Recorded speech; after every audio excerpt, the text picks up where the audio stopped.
I'm Martha Carver, and I volunteer with Priceless. I have moved away from Alaska, though, so I'm giving you this recording from Colorado. I must say I like the weather here a little bit better, but I miss all you guys. So hopefully this presentation is helpful for you. So I was asked to talk about some of the healthcare perspectives in caring for sex trafficking survivors. And I have to start out by saying thank you very much for being so willing to be a mentor or to volunteer with Priceless, Love Alaska, Chosen, whichever part that you're participating in. You are definitely needed. This is such a problem in Alaska.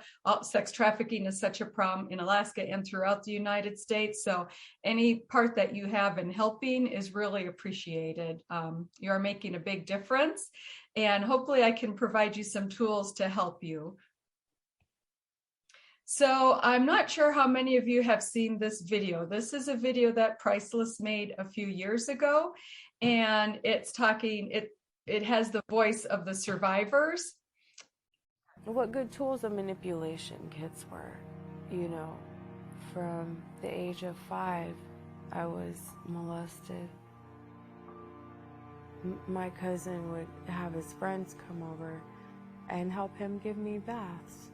There's so much more than people realize. They don't get it. People think we're just dirty, strung out whores. We're just hookers. We're good for nothing. Do you really think I woke up when I was 6 and decided when I'm 36 that I want to be putting a needle in my arm and be all strung out and have all these issues? There's a reason why we touch it in the first place. Before I started elementary school, I did what my father called hosting parties. I didn't host all of them, but the ones that I did required quite a bit for me sexually. Sometimes for my disciplines, I was kept in different rooms. One of the times there was this puppy left there. I was told as part of punishment, the dog was brought out and like tortured in front of me, like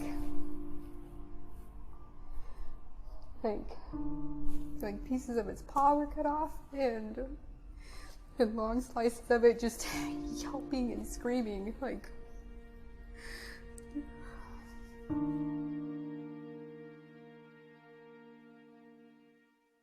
You know, Alaska is an attractive place for traffickers for a number of reasons. One, there's a lot of disposable income up here, right? A lot of people have a lot of money. You have to follow the money. You want to know where trafficking is? Follow the money. Where's the money?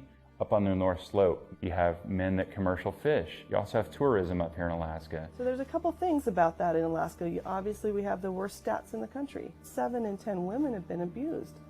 So the probability of having somebody who's a pre-groomed victim is just much higher than the rest of the country. That is a trafficker's dream.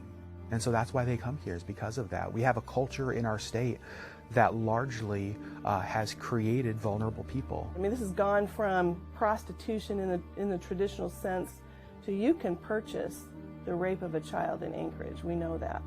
You can purchase the ability and the right, because someone's being sold and forced into it, to sexually torture somebody. I mean, anything that would cause pain, you would think that physical pain would be rough, but I honestly thought that it was the easiest part. I got in trouble, and he kept hitting me and hitting me.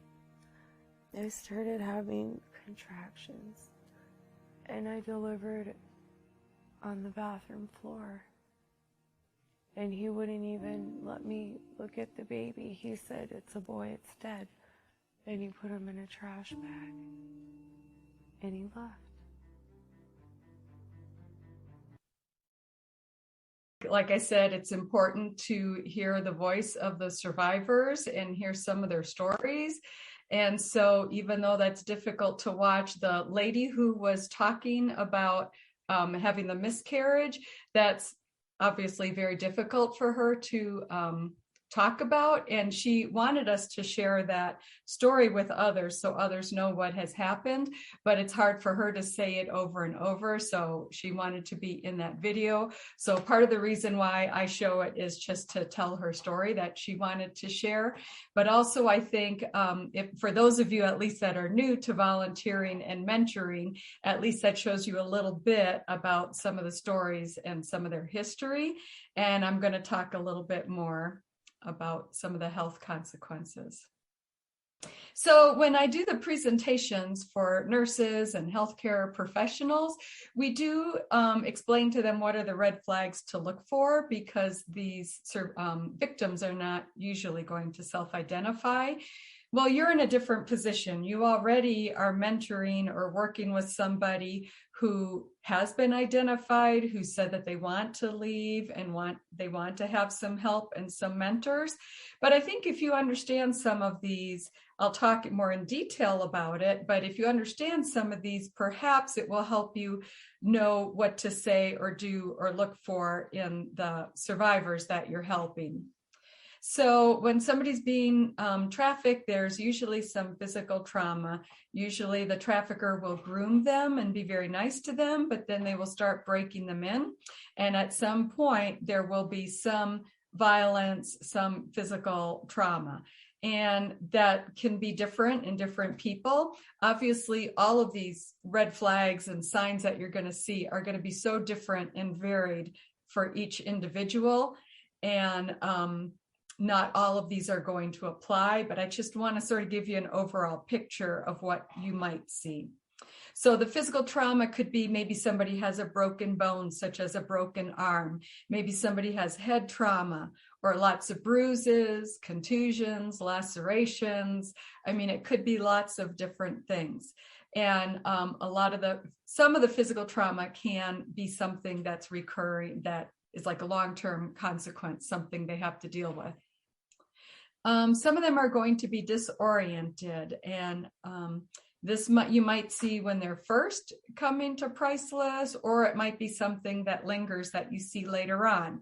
One type of disorientation is because they try to move the victims around for trafficking based on the needs. So if State Fair is in town, they're going to have more victims that are going to come up to Anchorage to meet that demand, or to Palmer to meet that demand. And there is also a circuit that goes across country. And I think now that I'm living outside of Denver, I think what I heard is the circuit from Denver goes to Anchorage. So the people are moved around to meet the demand, but also so that they can't get close ties with other people, can't find services to help them, and that makes them less likely to leave the trafficker.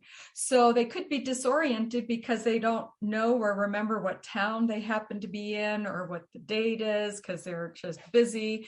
But also if they do have a lot of maybe traumatic brain injury or just some trauma, they may not have good memory. So the disorientation could be from a couple different things. When somebody comes into the hospital, they may be very reluctant to speak, and they may have a companion who answers for them. And the companion is most likely the trafficker or a bottom girl, somebody that's working for the trafficker. So they don't want the person to talk and say what actually happened. They don't want them to know they're being trafficked because they're afraid they're going to get in trouble with law enforcement. So the companion is going to do all the answering. So when you see somebody, again, especially if they're just recently have left trafficking, they may not want to answer a lot. First of all, they may not want to talk about what happened because of a lot of shame and guilt, but also they're just very reluctant to speak. And it may take a lot of time for you to build some trust and be able for them to really open up. They most likely don't have identification, so that may be something you have to help them with. And especially with that disorientation I was talking about, and if they had some memory problems, some of these things may be overwhelming for them. So you may have to help them figure out which paperwork they need, how to get it, how to fill it out, some very basic, simple things, but just too overwhelming for them. In healthcare, sometimes we see a big discrepancy between the story and the presentation. So the signs and symptoms that we see doesn't match what they're telling us. And also a delay in care. So if they're being trafficked, the trafficker doesn't want them to go in and get a lot of health care, for one, because somebody might identify them as a victim. They might get in trouble with law enforcement, but also that's going to take away time from when they could be making money and being trafficked. So they probably, if they have that tight control over them, many different types of trafficking, but if it's somebody who has that tight control over the victim, they might not be able to go in the minute they have symptoms. They might not be able to go. They delay and delay until it's something very serious. So when they do go in, it might be something that it's a lot more advanced. And somebody might have more than just, let's say, the broken arm. They might have malnutrition, dehydration, or other things that are going on, again, because they have that delay of care. So I mention all that because sometimes if you see someone and maybe they're complaining of some abdominal pain, lower abdominal pain, gosh, if they haven't been getting care or seen by anybody, they could have abdominal pain. Is so difficult to diagnose, so many questions we have to ask to figure it out, but it could be something like a sexually transmitted infection that has never been taken care of.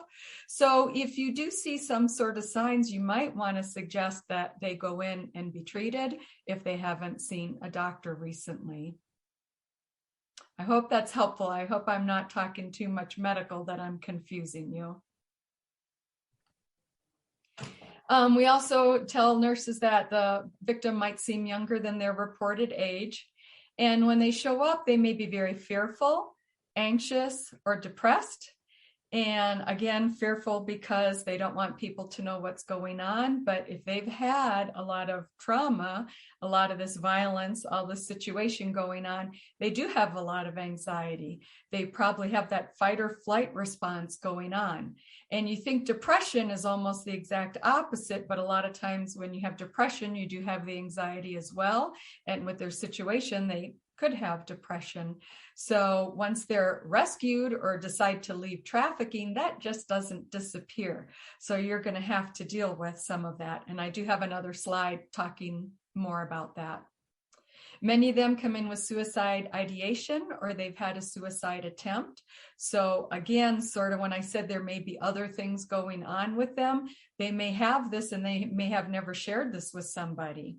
So there could be a lot of different health medical problems that are going on with them that you're not even aware of. Substance abuse, I probably should have put this a lot higher up on the list because it seems like this is one of the biggest problems that we have with victims. They're either alcohol or drug abuse. Sometimes they start this and that's what gets them into trafficking. I know one lady that I talked to at Priceless, one of the survivors said that she went to her drug dealer and he just kept her and told her that she had that he got her into sex trafficking, and then he would lace her drugs with stronger drugs to make it more difficult for her to leave. But some people might not have been using substances before they're trafficked, but with all the pain and trauma, sometimes they feel like they need something to help numb what's going on. So then they might start using different substances during trafficking. But a big problem. Obviously, if they're working in sex trafficking, sex acts, they have possibly have pregnancies. And you may have some survivors that you're dealing with that are pregnant or already have children. Many times the traffickers want them to have an abortion because, you know, they're not going to be as marketable if they're pregnant.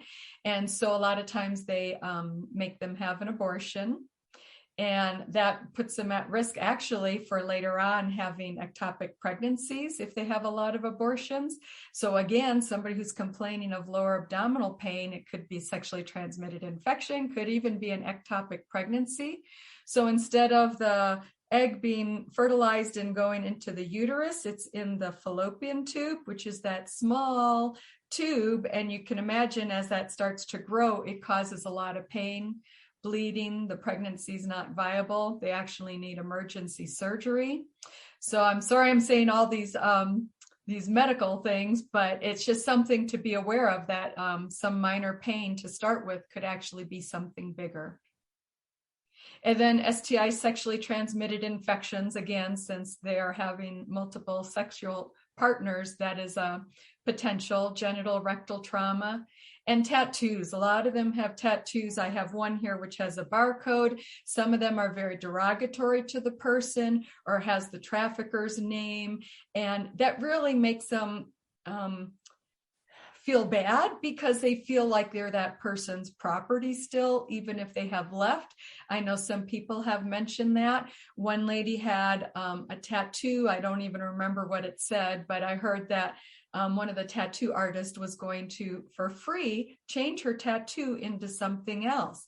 And once she finally changed that tattoo, she finally felt like she was free, even though she hadn't been trafficked for a while. So I hope that's sort of helpful, even though it's red flags that nurses are looking for. Maybe it'll help you understand what might be going on with the victim or the survivor when you actually see them. So I told you all of that part, just more like as a background, but before you even start mentoring, and many of you are already mentoring, but I just think it's important to think about recognizing your attitudes, views, and biases. And we all have them, because we all come from different family backgrounds, cultural backgrounds, different religious views, and it's fine to have that. So I'm not telling you have to change any of your views on anything, but it's important not to let it affect the person that you're helping. So I have a couple examples. Like one example is I read about a 15-year-old girl who came in to a clinic, and it was she found out that she was pregnant, and then she couldn't tell the nurse though who the father was, because she didn't know who the father was. And I usually have a much bigger audience here. And so I asked the people in the audience, well, what sort of adjectives would somebody perhaps use to describe this person? Not responsible, promiscuous, that it's her fault. And it's okay for you to have the attitude that it's wrong for a 15-year-old to have sex. So I'm not asking you to change that view. Some of you are going to think that it's wrong to have sex outside of marriage, and I'm not going to say there's anything wrong with that either. But sometimes our views sort of come across to the person, and if you can just be very non-judgmental and very matter of fact as you're talking to them, perhaps you'll hear the rest of the story, because this person went on to say, well, I don't know who it is, but it could be my father or my uncle or my brother. Now, when you hear the rest of the story, what adjectives would you say for this person? People say, oh, that poor thing, she's a victim. And nurses, we need to report this because we're mandatory reporters. But can you see how your perception changes? And sometimes how you come across and talk to or even look at the person comes across with your attitudes. So that's what I'm talking about. It's okay to have your views, whichever way you have it. Just don't let it negatively affect the person. And I really was not sure that I wanted to say this to nurses, because nurses know that we're supposed to do this, right? But our very first presentation that Marcia and I did include this, and I'm so glad I did, because I had somebody at the end come up and talk to me, and one of the nurses said, now that I've heard your presentation, I know we had a patient who was a victim of trafficking, but we couldn't identify her because we couldn't get past her drug use. So that's very sad. And these people won't usually self-identify, at least when we see them in healthcare. You already know that they were a victim. They're a survivor now. But anyway, I just hope that helps a little bit. I also have to go back to that video. I think the survivors that were talking brought up so many issues. That one lady was talking about her drug use. And, it can be very difficult to deal with somebody who's under the influence of drugs and alcohol. Very difficult. And if you think back, though, that like she said, do you think when I was 6, I wanted to use drugs when I was 36? There's a reason why we do this. So anyway, that's what I mean about your biases and stuff. So therapeutic communication is something I used to teach when I was teaching at UAA in the School of Nursing. And very important things like such basic things like remain non-judgmental. Like I said, if you're hearing these things about them, you don't have to lecture them on how bad it is to have sex at 15 or lecture them about doing drugs. They probably already know, but be non-judgmental and make sure you have boundaries with them. I'll talk more about that in a minute. But also establish rapport with them. This population especially is not going to usually open right up and tell you everything that's going on in their life. A lot of times they're very guarded and they won't share with you. I say that, although when I've worked with these women in the past, when I've gone to the Compassion House, I'm amazed at how many of them open up. Not all of them, but one lady, I just met her. In fact, I was leaving the house. Somebody else was coming in and she just sat down and told us her whole story. I mean, I couldn't leave as she's opening up. So sometimes I'm really amazed at how much they open up, but don't expect it right away. Try to establish rapport, talk about something really minimal like the weather or, you know, something that's going on rather than jumping right into the big issues. And establish trust. That is another real big one. I think that would be the biggest thing. Establish trust with this population because they don't trust people. The two survivors in the video both were pulled into trafficking by their family. And if you can't trust your family members, how are you ever going to build that trust to begin with? So a lot of things can help you. Don't have to agree with what's going on, but just try to do some therapeutic communication.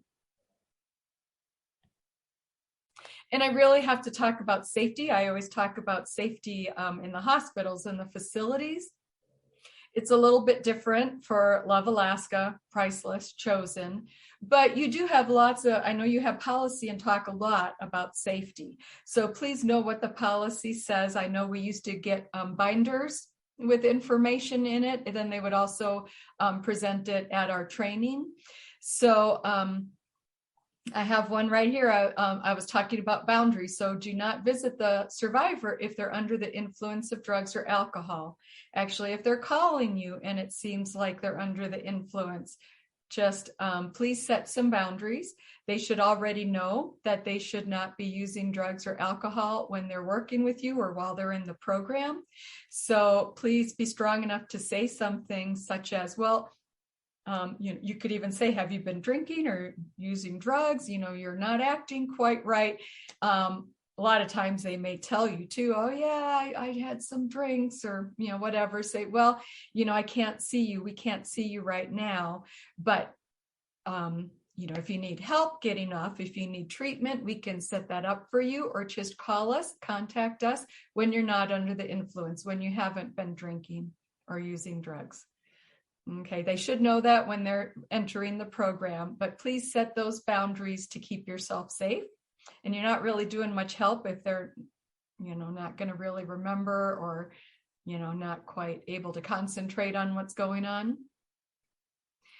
And whenever you, I'm sure this is stuff you've heard before, so sorry if I'm repeating, but also there should always be two mentors when you're meeting with the survivor, with your mentee. You don't want to go by yourself.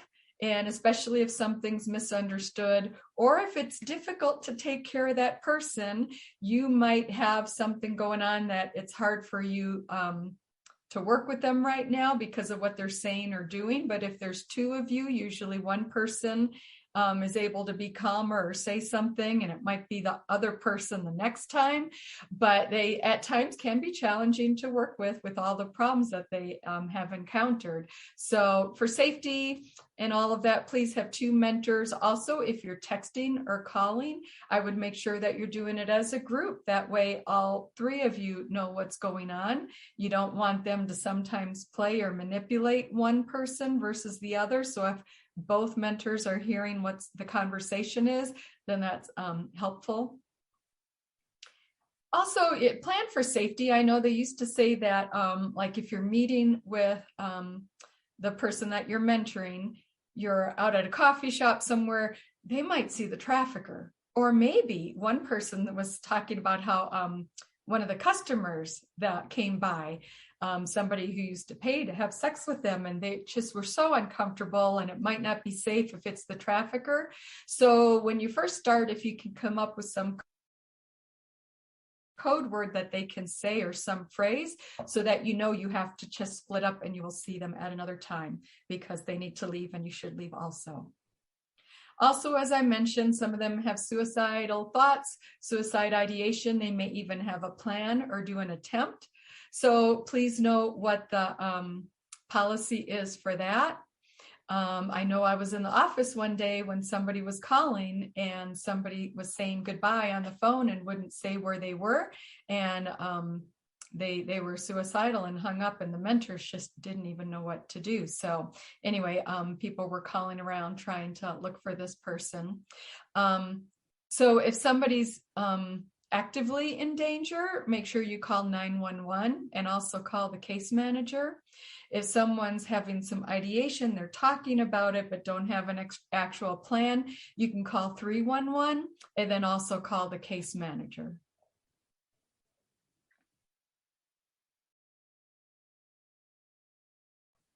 So I put this on here. So this is some resources for the survivors.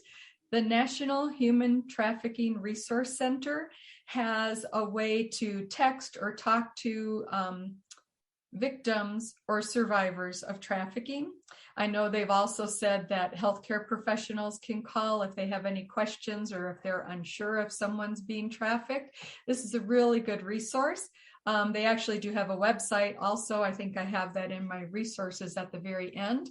But this is a number that somebody can call if they need to talk to somebody. They're already in Priceless. They already know resources. You can help them with it. They may not need this, but sometimes the survivors go back to trafficking and then come back out. Sometimes it's really difficult for them. So at least this way you're helping to educate them on some resources. So if they do go back, but then decide they want to come out of trafficking again, I guess they can call Priceless, they can call APD, but this is also another resource. So the number is 1-888-3737-888. They tried to make it somewhat easy to remember, but I think the text "be free" is a lot easier to remember. So if someone's in a situation where I can't remember that long phone number, I think "be free" is easier. There's also an online chat, so any one of those is available for them. So just mentioning that in case that's helpful. Again, the website might be helpful for you to look at to find a little bit more about trafficking and signs and symptoms and how to help. So mental health, I mentioned this before and just wanted to go a little bit more in depth about it. These survivors are going to have some sort of mental health issues that are going to be long-term. And especially as they're first coming out of trafficking, this is probably a big thing that you're going to have to deal with. So I just wanted to talk a little bit more about this. As I mentioned, they may have depression. I know one lady I talked to at Priceless, just very depressed, very slow, very sad, just wouldn't really look at you. A lot of depression, which you can understand. But a lot of times anxiety goes with that. They have that fight or flight hypervigilance. They have PTSD most commonly, and a lot of times they have complex PTSD, post-traumatic stress disorder. And I wrote this down because it just is amazing to me in a bad way. But the general population, it's reported to have PTSD at 0.5 to 3.5% of the general population. Victims of sex trafficking have PTSD 68%. That was just astounding. What a huge jump. So most likely you're going to be dealing with some of these issues. And again, the suicide ideation, as I mentioned. So a lot of times you're going to see this trauma being in a psychological presentation. again, repeating myself, but hypervigilant, anxious, fearful, maybe very irritable or aggressive. I did see one lady, I was helping her at the Compassion House. We were cooking together and she wanted to help. We're both cooking together. Then we sat down to eat. And then I'm still eating and she was done, picked up her plate. She comes over with the broom. She starts sweeping even underneath the chair while I'm sitting. I was still hungry. I had a few more bites, but then I said, "Did you want to go for a walk?" "Yes." She just had all this nervous energy. She's used to the fight or flight, having the different violence or whatever going on, even psychological. So it was difficult for her to relax and not feel like she had all that anxiety. She didn't quite know how to relax. So we went for a walk. We talked and talked. Quite a lovely lady. She was very excited to have me come and visit her. She was smiling and talkative. So she seemed to enjoy the situation. She didn't even know that I was a nurse, but she was still anxious during this visit. And I just think, wow, I wonder how she would do if she has to go in to a healthcare provider. And actually at the end of our visit, she was telling me how she was having some almost like cramping, some lower abdominal pain. And I was like, oh, I think you should get that checked out. You really should go see a doctor. And I mentioned to the case manager, and she told me later, she goes, oh yeah, she ended up going in and they almost admitted her because she had a very bad sexually transmitted infection.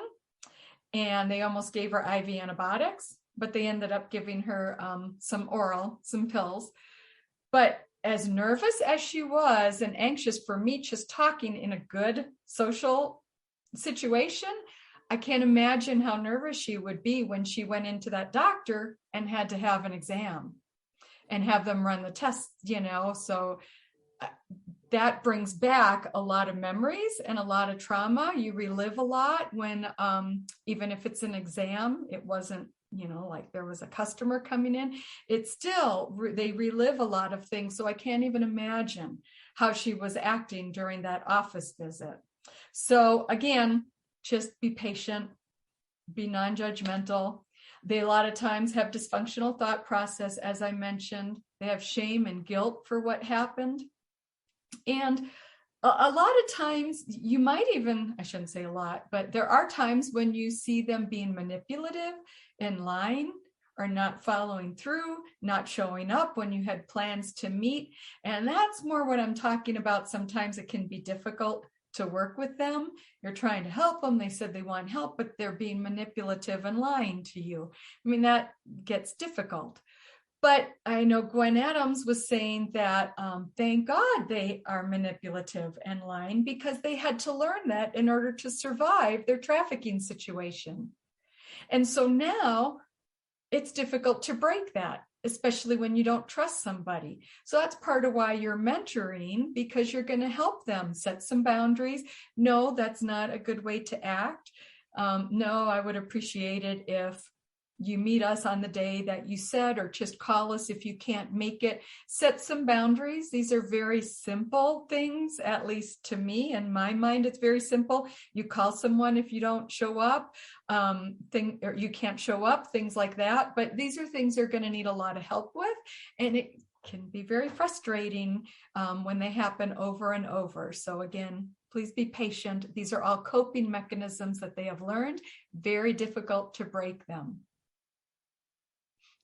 Again, substance abuse, suicide ideation, I mentioned that before. So trauma-informed care, when you're taking care of or helping these people, again, building trust. I'm repeating that because that's one of the biggest things. Build trust.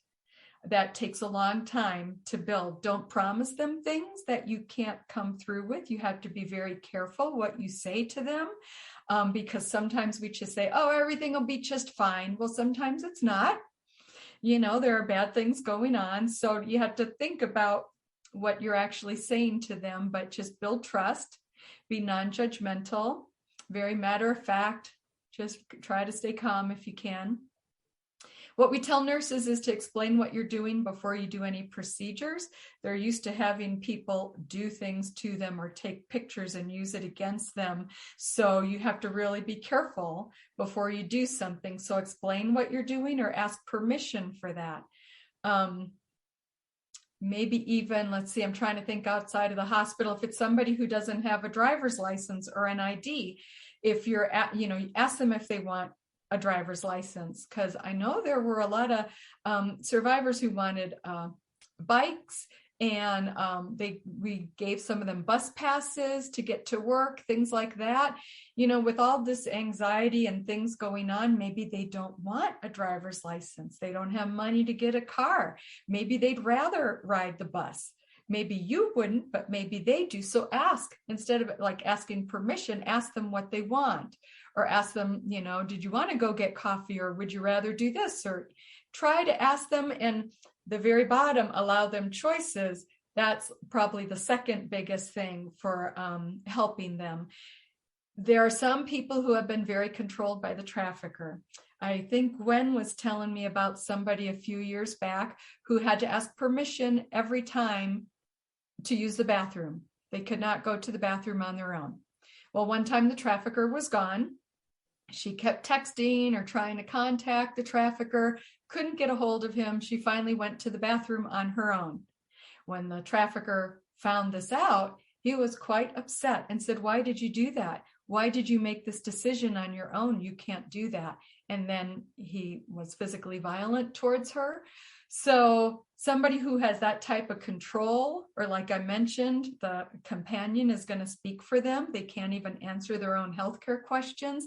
They don't have a lot of control and choices. So if you can allow them choices, that's very helpful. They may not be able to make those choices right away, but try to offer it to them as much as you can. The lady that I mentioned who had the tattoo that she wanted changed into a different tattoo, extremely difficult for her to decide what she wanted to replace that tattoo with. And then finally she made the decision, and I think her mentors and Gwen and everybody was really celebrating the fact that she made that choice, because for her that was a big step. Long-term care needs are going to need sometimes long-term medical needs. Mental health, I would say, for almost all of them. Social services, some of them are going to need, they don't have clothes. If they just left quickly, they may not have like diapers or food for their baby if they have a baby. So they may need a lot of help with that, might not have a place to stay. Substance abuse treatment, most likely. Might need legal advocacy if they don't have IDs, let's say, or a passport. Maybe it's someone even from another country. Or they might not have custody of their children, and so they might need help getting that back. That can be very overwhelming. So please help them with whatever paperwork or referrals that they need. Skills development. So one last story I had, the lady who we were cooking together with, it was a different person, but I was cooking with her. Food's very important to me, but I was helping this one lady cook, and we were making homemade pizza. So I brought lots of toppings, and I put the dough down, and then I said, "Oh, do you want to help cook? You can put whatever toppings you want." Because I only brought the toppings that I liked, so there's no way she could have messed it up. So she came over, she wanted to help, and she said, "Oh, how do I do this?" I had to take the spoon and put the pizza sauce on and say, here, why don't you do it like this? Here, you do it, put as much or as little as you want, trying to give her some control. And she kept asking, "Is this right? Is this enough?" I'm like, "Yeah, looks good. What do I do now?" "Well, how about the cheese?" "Oh, how do I do that?" Each topping, I had to show her what to do, and she asked me if it was okay. That was eye-opening. It showed me two things: how much skills development she needed. She couldn't make homemade pizza, which is relatively simple, but also how much control somebody had over her, that she needed approval for how much cheese she put on a pizza. So lots of opportunities for you to help them. But I have to say, please take care of yourself. This is a very difficult population to work with because there's a lot going on. And we really want to prevent compassion fatigue.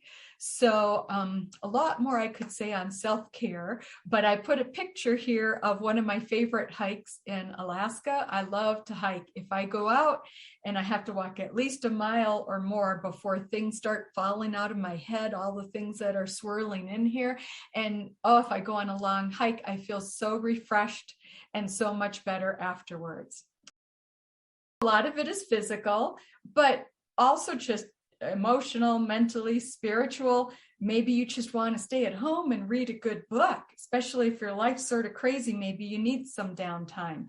Maybe reading the Bible or listening to spiritual music or some other type of music. Music can be very relaxing. Or just going out and spending time with your friends. Go and have coffee with your friends instead of just only having coffee with the survivors. Could be totally different atmosphere there. But again, a lot more I could say about that, but find something that works for you. Because if you don't do enough self-care and have enough time away from what you're doing, you're going to feel like your compassion is drained. And then you're not going to be as calm when sometimes you get annoyed by everything they're doing a lot easier. So that's one of the signs of compassion fatigue. Some of us that really are very compassionate, in fact, the ones that have the most compassion sometimes get drained the most, and then they start acting opposite than they would want to act. So just take care of yourself. And I do have some local resources. I mean, Priceless Chosen's on here because I speak to a lot of different people, but I just put these up here in case anyone is interested.